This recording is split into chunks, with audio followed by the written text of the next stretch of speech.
प्रिय भक्तों, ये मंत्र माता लक्ष्मी को प्रसन्न करने वाला एक अत्यंत प्रभावशाली मंत्र माना जाता है। इसके नियमित जाप से धन समृद्धि और सुख शांति की प्राप्ति होती है। ये मंत्र व्यक्ति के जीवन में सकारात्मक ऊर्जा बढ़ाता है और आर्थिक समस्याओं को दूर करने में सहायक होता है। इसके प्रभाव से मन शांत रहता है, आत्मविश्वास बढ़ता है और कार्यों में सफलता मिलने लगती है। साथ ही ये मंत्र घर परिवार में खुशहाली, वैभव और आध्यात्मिक उन्नति लाने में भी मदद करता है। नियमित श्रद्धा से जाप करने पर शुभ फल प्राप्त होते हैं।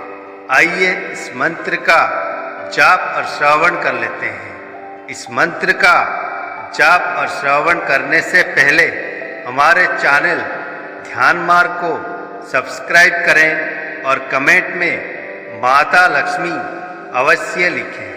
मंत्र इस प्रकार है। ओम श्रीं ह्रीं क्लीं श्रीं सिद्ध लक्ष्मै नमः। ओम श्रीं ह्रीं क्लीं श्रीं सिद्ध लक्ष्मै नमः। ओम श्रीं ह्रीं क्लीं श्रीं सिद्ध लक्ष्मै नमः। ओम श्रीं ह्रीं क्लीं श्रीं सिद्ध लक्ष्मै नमः। ओम श्रीं ह्रीं क्लीं श्रीं सिद्ध लक्ष्मै नमः। ओम श्रीं ह्रीं क्लीं श्रीं सिद्ध लक्ष्मै नमः। ओम श्रीं ह्रीं क्लीं श्रीं सिद्ध लक्ष्मै नमः। ओम श्रीं ह्रीं क्लीं श्रीं सिद्ध लक्ष्मै नमः। ओम श्रीं ह्रीं क्लीं श्रीं सिद्ध लक्ष्मै नमः। ओम श्रीं ह्रीं क्लीं श्रीं सिद्ध लक्ष्मै नमः। ओम श्रीं ह्रीं क्लीं श्रीं सिद्ध लक्ष्मै नमः। ओम श्रीं ह्रीं क्लीं श्रीं सिद्ध लक्ष्मै नमः। ओम श्रीं ह्रीं क्लीं श्रीं सिद्ध लक्ष्मै नमः। ओम श्रीं ह्रीं क्लीं श्रीं सिद्ध लक्ष्मै नमः। ओम श्रीं ह्रीं क्लीं श्रीं सिद्ध लक्ष्मै नमः। ओम श्रीं ह्रीं क्लीं श्रीं सिद्ध लक्ष्मै नमः। ओम श्रीं ह्रीं क्लीं श्रीं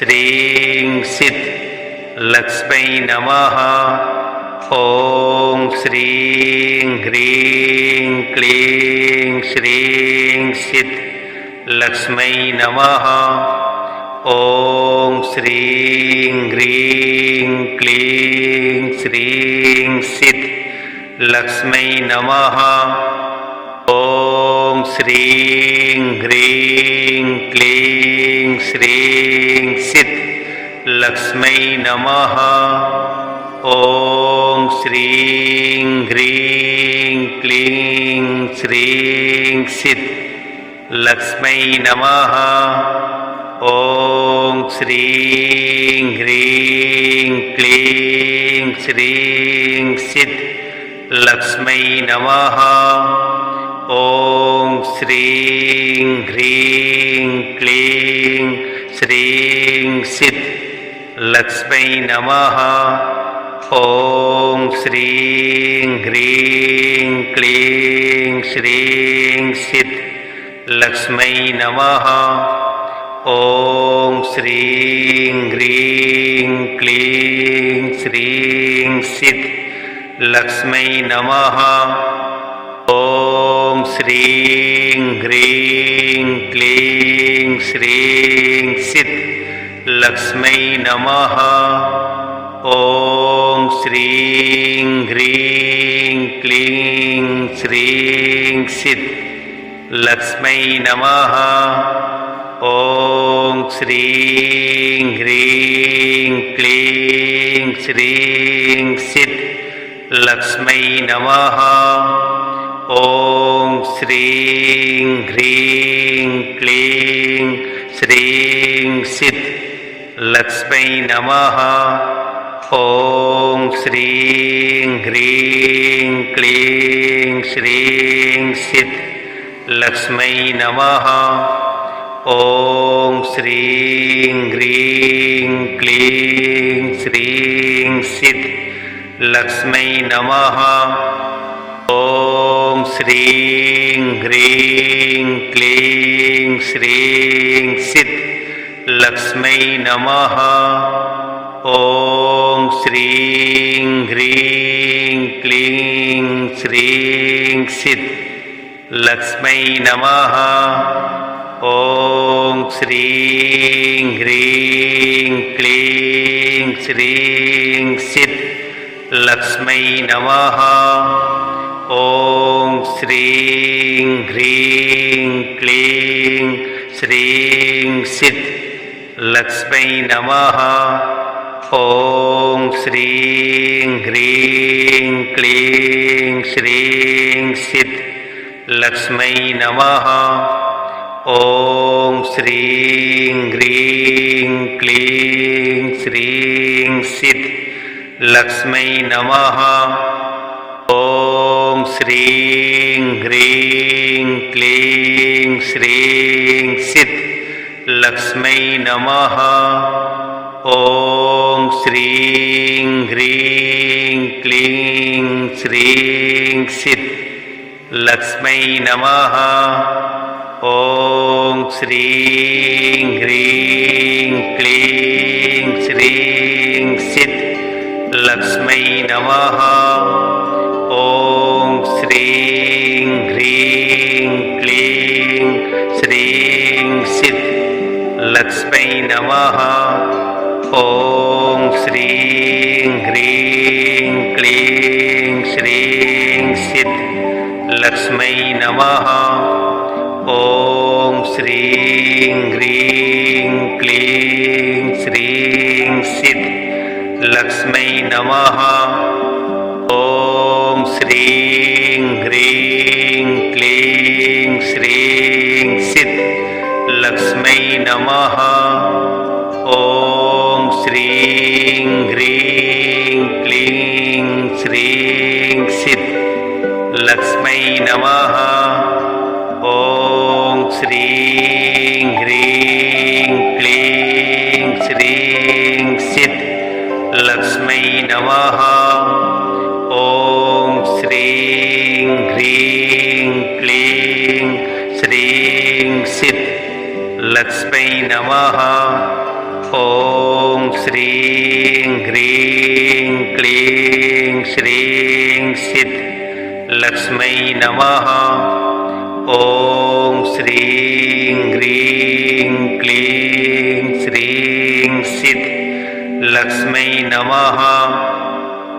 ॐ श्रीं ह्रीं क्लीं श्रीं सिद्ध लक्ष्मै नमः। ॐ श्रीं ह्रीं क्लीं श्रीं सिद्ध लक्ष्मै नमः। ॐ श्रीं ह्रीं क्लीं श्रीं सिद्ध लक्ष्मै नमः। ॐ श्रीं ह्रीं क्लीं श्रीं सिद्ध लक्ष्मै नमः। ॐ श्रीं ह्रीं क्लीं श्रीं सिद्ध लक्ष्मै नमः। ॐ श्रीं ह्रीं क्लीं श्रीं सिद्धलक्ष्मै नमः। ॐ श्रीं ह्रीं क्लीं श्रीं सिद्धलक्ष्मै नमः। ॐ श्रीं ह्रीं क्लीं श्रीं सिद्धलक्ष्मै नमः। ॐ श्रीं ह्रीं क्लीं श्रीं सिद्धलक्ष्मै नमः। ॐ श्रीं ह्रीं क्लीं श्रीं सिद्धलक्ष्मै नमः। ॐ श्रीं ह्रीं क्लीं श्रीं सिद्धलक्ष्मै नमः।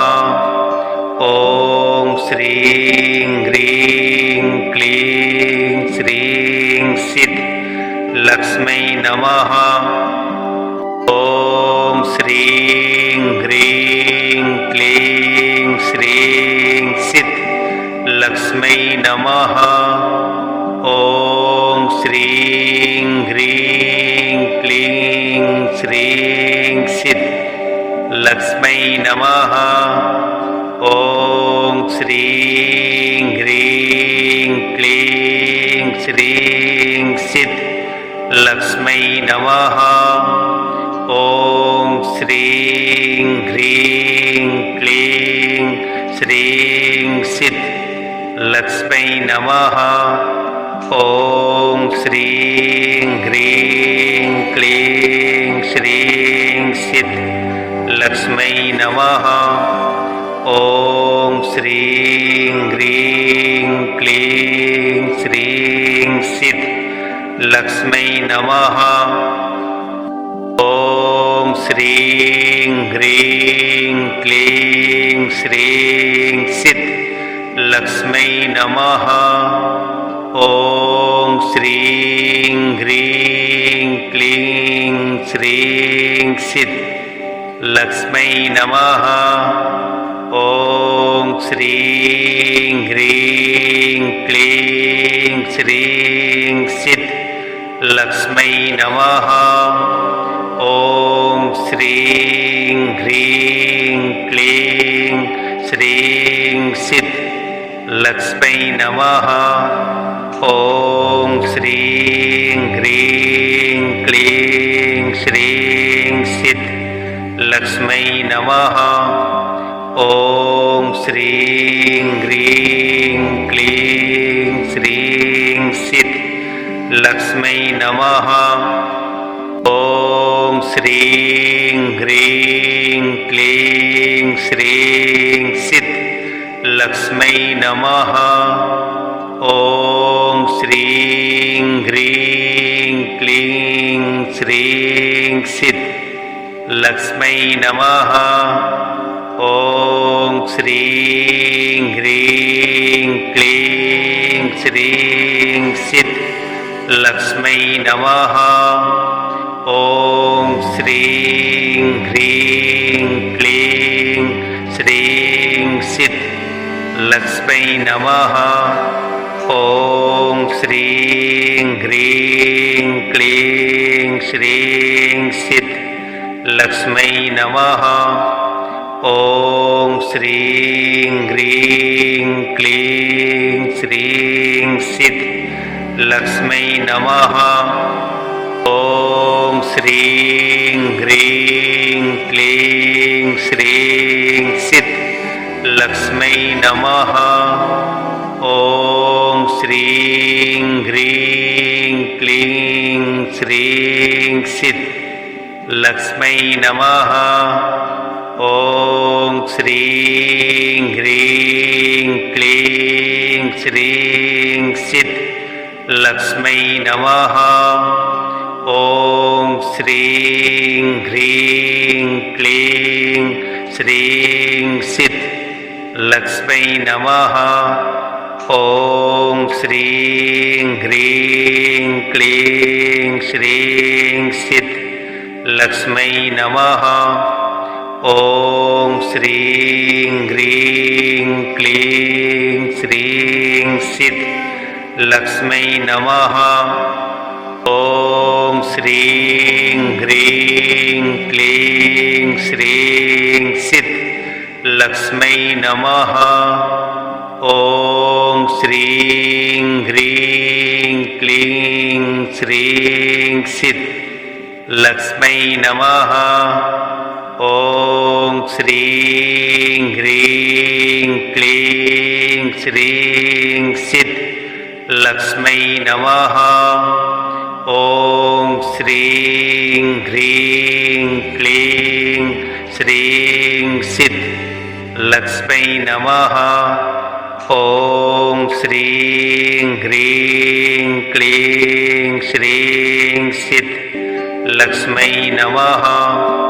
ॐ श्रीं ह्रीं क्लीं श्रीं सिद्ध लक्ष्मै नमः। ॐ श्रीं ह्रीं क्लीं श्रीं सिद्ध लक्ष्मै नमः। ॐ श्रीं ह्रीं क्लीं श्रीं सिद्ध लक्ष्मै नमः। ॐ श्रीं ह्रीं क्लीं श्रीं सिद्ध लक्ष्मै नमः। ॐ श्रीं ह्रीं क्लीं श्रीं सिद्ध लक्ष्मै नमः। ॐ श्रीं ह्रीं क्लीं श्रीं सिद्ध लक्ष्मै नमः। ॐ श्रीं ह्रीं क्लीं श्रीं सिद्ध लक्ष्मै नमः। ॐ श्रीं ह्रीं क्लीं श्रीं सिद्ध लक्ष्मै नमः। ॐ श्रीं ह्रीं क्लीं श्रीं सिद्ध लक्ष्मै नमः। ॐ श्रीं ह्रीं क्लीं श्रीं सिद्ध लक्ष्मै नमः। ॐ श्रीं ह्रीं क्लीं श्रीं सिद्ध लक्ष्मै नमः। ॐ श्रीं ह्रीं क्लीं श्रीं सिद्ध लक्ष्मै नमः। ॐ श्रीं ह्रीं क्लीं श्रीं सिद्ध लक्ष्मै नमः। ॐ श्रीं ह्रीं क्लीं श्रीं सिद्ध लक्ष्मै नमः। ॐ श्रीं ह्रीं क्लीं श्रीं सिद्ध लक्ष्मै नमः। ॐ श्रीं ह्रीं क्लीं श्रीं सिद्ध लक्ष्मै नमः। ॐ श्रीं ह्रीं क्लीं श्रीं सिद्ध लक्ष्मै नमः। ॐ श्रीं ह्रीं क्लीं श्रीं सिद्ध लक्ष्मै नमः। ॐ श्रीं ह्रीं क्लीं श्रीं सिद्ध लक्ष्मै नमः। ॐ श्रीं ह्रीं क्लीं श्रीं सिद्ध लक्ष्मै नमः। ॐ श्रीं ह्रीं क्लीं श्रीं सिद्ध लक्ष्मै नमः। ॐ श्रीं ह्रीं क्लीं श्रीं सिद्ध लक्ष्मै नमः। ॐ श्रीं ह्रीं क्लीं श्रीं सिद्ध लक्ष्मै नमः। ॐ श्रीं ह्रीं क्लीं श्रीं सिद्ध लक्ष्मै नमः।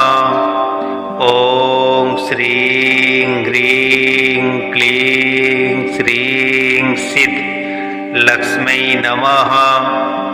ॐ श्रीं ह्रीं क्लीं श्रीं सिद्ध लक्ष्मै नमः। ॐ श्रीं ह्रीं क्लीं श्रीं सिद्ध लक्ष्मै नमः।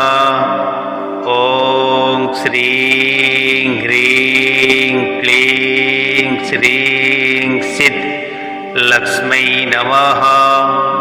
ॐ श्रीं ह्रीं क्लीं श्रीं सिद्ध लक्ष्मै नमः। ॐ श्रीं ह्रीं क्लीं श्रीं सिद्ध लक्ष्मै नमः। ॐ श्रीं ह्रीं क्लीं श्रीं सिद्ध लक्ष्मै नमः। ॐ श्रीं ह्रीं क्लीं श्रीं सिद्ध लक्ष्मै नमः। ॐ श्रीं ह्रीं क्लीं श्रीं सिद्ध लक्ष्मै नमः। ॐ श्रीं ह्रीं क्लीं श्रीं सिद्ध लक्ष्मै नमः। ॐ श्रीं ह्रीं क्लीं श्रीं सिद्ध लक्ष्मै नमः। ॐ श्रीं ह्रीं क्लीं श्रीं सिद्ध लक्ष्मै नमः। ॐ श्रीं ह्रीं क्लीं श्रीं सिद्ध लक्ष्मै नमः। ॐ श्रीं ह्रीं क्लीं श्रीं सिद्ध लक्ष्मै नमः। ॐ श्रीं ह्रीं क्लीं श्रीं सिद्ध लक्ष्मै नमः। ॐ श्रीं ह्रीं क्लीं श्रीं सिद्ध लक्ष्मै नमः।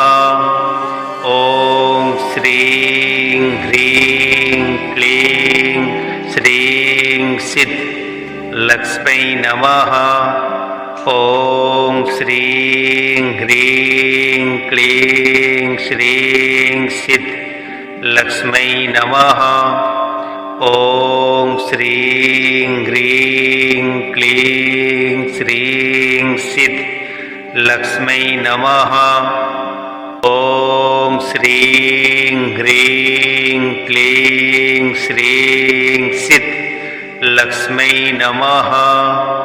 ॐ श्रीं ह्रीं क्लीं श्रीं सिद्ध लक्ष्मै नमः।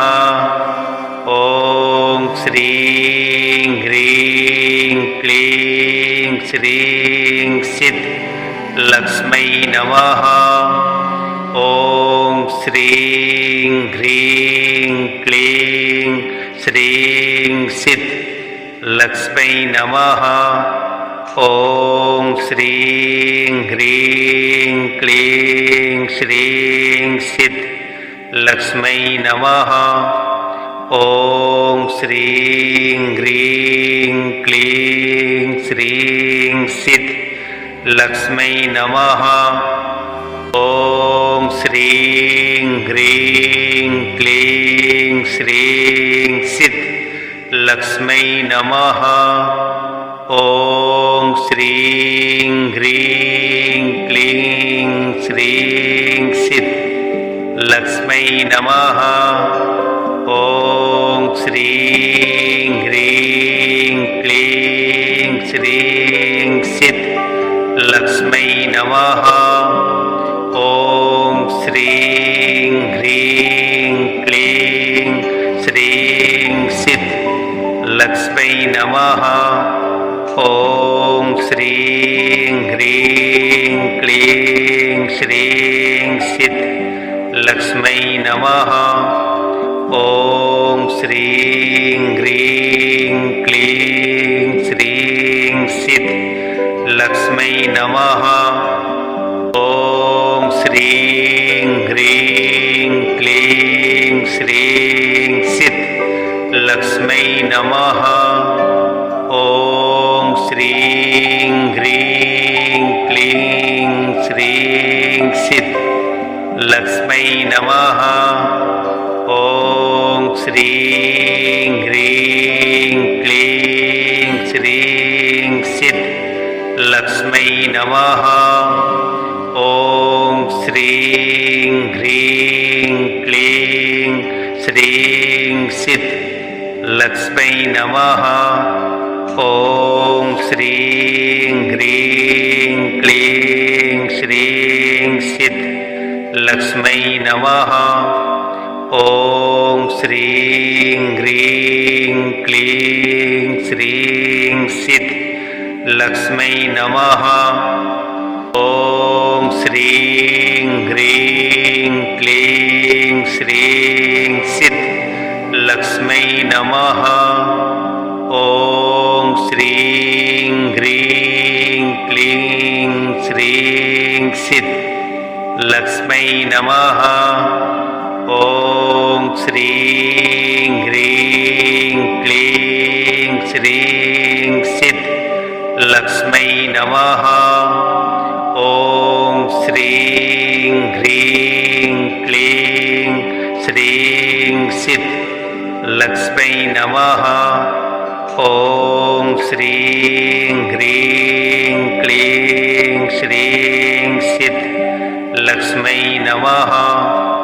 ॐ श्रीं ह्रीं क्लीं श्रीं सिद्ध लक्ष्मै नमः। ॐ श्रीं ह्रीं क्लीं श्रीं सिद्ध लक्ष्मै नमः। ॐ श्रीं ह्रीं क्लीं श्रीं सिद्ध लक्ष्मै नमः। ॐ श्रीं ह्रीं क्लीं श्रीं सिद्ध लक्ष्मै नमः। ॐ श्रीं ह्रीं क्लीं श्रीं सिद्ध लक्ष्मै नमः। ॐ श्रीं ह्रीं क्लीं श्रीं सिद्ध लक्ष्मै नमः। ॐ श्रीं ह्रीं क्लीं श्रीं सिद्ध लक्ष्मै नमः। ॐ श्रीं ह्रीं क्लीं श्रीं सिद्ध लक्ष्मै नमः। ॐ श्रीं ह्रीं क्लीं श्रीं सिद्ध लक्ष्मै नमः। ॐ श्रीं ह्रीं क्लीं श्रीं सिद्ध लक्ष्मै नमः।